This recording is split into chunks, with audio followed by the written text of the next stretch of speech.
एक समय की बात है, माधोपुर गांव में बिरजू और बंसी नाम के दो मित्र रहते थे। बिरजू बहुत ही कामचोर और आलसी था और बंसी बहुत ही परिश्रमी था। वह अपने काम पूरी लगन से करता था। वह दोनों ही गांव के जमींदार मोहन चौधरी के जमीन पर काम किया करते थे। बंसी काम करता था और बिरजू अपने बैल को बांधकर पेड़ के नीचे गमछा बिछाकर सोया रहता था। और जैसे ही सूर्यास्त हो जाता, बिरजू अपने पूरे शरीर में मिट्टी लगाकर और बैल को भी मिट्टी लगाकर ले जाता था। वह जमींदार बाबू को दिखाता था कि उसने बहुत काम किया है। और बंसी खेतों का काम खत्म होने के बाद अपने बैलों को अच्छे से नहलाकर खुद भी स्नान करके साफ सुथरा होकर घर वापस जाता था। जमींदार बाबू बिरजू के इस झूठ को पकड़ नहीं पाते थे। सोचते थे कि बिरजू बहुत ही परिश्रमी है और बंसी बहुत ही कामचोर है। इसलिए जमींदार बाबू ने रसोई से कहा, देखो, बिरजू बहुत ही परिश्रम करता है। उसकी अच्छी देखभाल करना और ध्यान रखना उसके खाने में कोई भी कमी न होने पाए। रसोइया बिरजू को भरपेट खाना देता था और बंसी का पेट ही नहीं भरता था।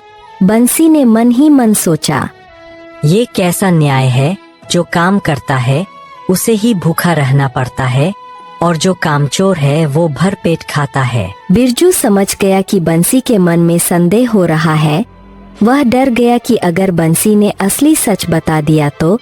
इसलिए उसी रात को बिरजू ने बंसी को कहा, सुनो बंसी, खेत की कोई भी बात जमींदार बाबू से मत कहना।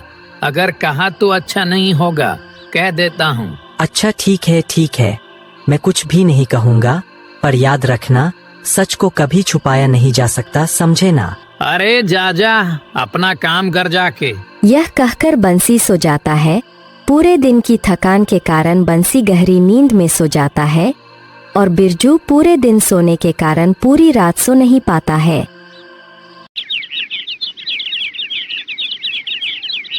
इसलिए जब सुबह बिरजू अपने बैल को लेकर खेतों में गया तो उसकी आंखें लाल देखकर जमींदार बाबू ने पूछा,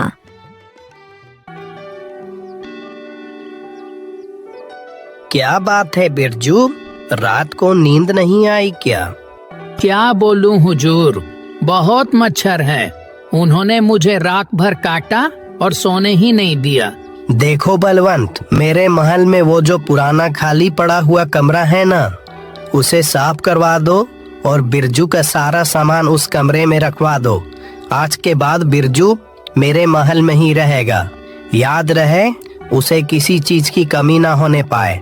ठीक है ना बिरजू? मुझे क्या तकलीफ होगी, आपकी जैसी इच्छा हुजूर। उस दिन के बाद बिरजू की खातिरदारी और बढ़ गई।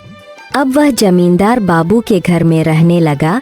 बिरजू बहुत खुश हुआ और उसका जीवन ऐसे ही चलने लगा। खेतों में जाकर बिरजू बैल को रस्सी से बांधकर वह सोया रहता था और बंसी दिन भर ईमानदारी से अपना काम करता, बिना फल की चिंता किए। एक दिन हुआ ये कि खाते वक्त रसोइया ने देखा कि बिरजू खाना बर्बाद कर रहा है और बंसी का पेट ही नहीं भर रहा है। रसोइया ने बिरजू से कहा, बिरजू, मैं कुछ दिनों से देख रहा हूँ तुम खाना बर्बाद करते हो, फिर जितना चाहिए उतना ही लो ना। बिरजू ने कुछ नहीं कहा। उधर रसोइया गोपाल को देखकर यह सोचने लगा, बिरजू खाना बर्बाद कर रहा है और बंसी का पेट ही नहीं भर रहा है, कहीं कुछ तो गड़बड़ जरूर है। रसोइया जमींदार बाबू की पत्नी के पास गया। प्रणाम प्रणाम मालकिन। मालकिन, मैं कह रहा था कहीं कुछ तो गड़बड़ हो रही है मालकिन। जमींदार की पत्नी को बिरजू और बंसी के खाने के बारे में साफ साफ बताया। उस दिन रात को जमींदार की पत्नी ने जमींदार से कहा, अच्छा सुनिए तो सही, बिरजू और बंसी खेतों में क्या काम करते हैं वो आपको एक बार देखना तो चाहिए। क्या काम करते हैं, कैसा काम करते हैं? जमींदार बाबू ने कारण जानना चाहा। तब जमींदार की पत्नी ने संदेह का कारण बताया। सुनकर जमींदार बाबू ने सोचा, बात तो सही है। बात तो सही है। एक बार मुझे अपनी आंखों से खेत जाकर देखना चाहिए। यह सोचकर दूसरे दिन वो किसी को बिना कुछ कहे चुपचाप खेतों में चले गए। दूर से खड़े होकर उन्होंने देखा कि बंसी बहुत ही मन से काम कर रहा है, जैसे वो अपने लिए कर रहा हो। अब वो बिरजू को ढूंढने गए। पूरे खेत में उन्हें बिरजू कहीं नहीं नजर आया। अरे अरे ये बिरजू कहाँ चला गया?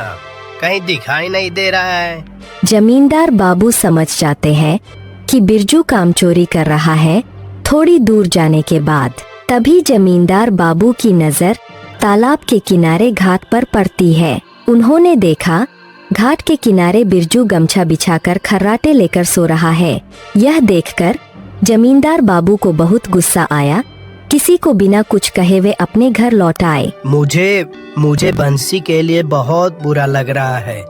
नहीं नहीं नहीं नहीं, मैंने उसके साथ बहुत अन्याय किया है। एक आदमी बिना कुछ कहे परिश्रम करता जा रहा है और दूसरा बिना काम किए सारा सुख भोग रहा है।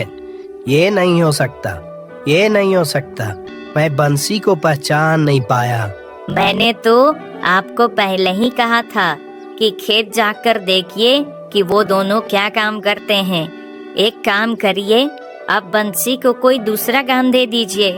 वैसे भी हमें लिखा पढ़ी करने वालों की जरूरत तो है ही। मुझे लगता है यह काम बंसी बखूबी करेगा, क्योंकि वो बहुत मेहनत करता है और साथ ही साथ बहुत ईमानदार भी है। क्या कहते हैं आप? बोलिए ना। जमींदार की पत्नी की बात सुनकर जमींदार बाबू को बहुत अच्छा लगा। जमींदार बाबू ने सूर्यास्त होने तक का इंतजार किया। उसके बाद वह दोनों घर लौट आए तो जमींदार बाबू ने बिरजू को बुलाया। बिरजू, अभी मेरे कमरे में आओ, तुमसे कुछ जरूरी बात करनी है मुझे। हुजूर, शरीर में मिट्टी लगी हुई है ना, साफ करके आता हूँ। पूरे दिन मिट्टी पसीना, पहले इन्हें साफ तो कर लूं। नहीं नहीं, इसी वक्त मेरे कमरे में आओ। जमींदार बाबू यह कहकर चले जाते हैं। बिरजू को कुछ भी समझ नहीं आता है। वह अंदर ही अंदर डर जाता है कि अचानक से क्या हुआ। बिरजू धीरे धीरे जमींदार जी के कमरे में जाता है। जमींदार बाबू ने बंसी को देखकर कहा, आ गए, अभी तुम्हारा एक काम बाकी है। तुम बंसी के पूरे शरीर में अच्छे से हल्दी तेल लगाकर उसे गर्म पानी में स्नान करवाकर साफ कपड़े पहनाकर इस कमरे में लेकर आओगे, ठीक है? हुजूर, ये कैसा न्याय है? मैं पूरे दिन इतनी मेहनत करने के बाद भी उस आलसी बंसी के शरीर में तेल और हल्दी लगाऊंगा? इतने दिनों से तुमने मुझे बेवकूफ बनाया। आज मैंने अपनी आंखों से देखा है तुम्हारे परिश्रम का नमूना। तुम आलसी हो, तुम कामचोर हो, तुम झूठे हो। तुम इसी समय इस घर से निकल जाओ, मैं तुम्हें काम पर नहीं रखूंगा। यह बात सुनकर बंसी ने जमींदार बाबू का पैर पकड़कर कहा, हुजूर, हम दोनों आपके पास काम के लिए ही आए थे ना। आप दया करके बिरजू को एक और मौका दीजिए ना, एक और मौका दीजिए। हुजूर, मुझे विश्वास है कि बिरजू समझ गया है। क्यों रे? इसके बाद जमींदार बाबू ने बंसी की बात मान ली और बिरजू से कहा, बस एक बार मैं तुम्हें मौका देता हूँ। अपने आप को सुधार लो। तुम्हें साबित करना पड़ेगा तुम आलसी नहीं हो, तुम मेहनती हो। इसके बाद बंसी जमींदार बाबू का हिसाब किताब का काम देखने लगा और बिरजू ने अपने आप को बदलकर बहुत परिश्रमी हो गया। बिरजू समझ गया काम चोरी करने से जीवन में कोई काम नहीं होता। बिरजू और गोपाल की मित्रता और गहरी हो गई।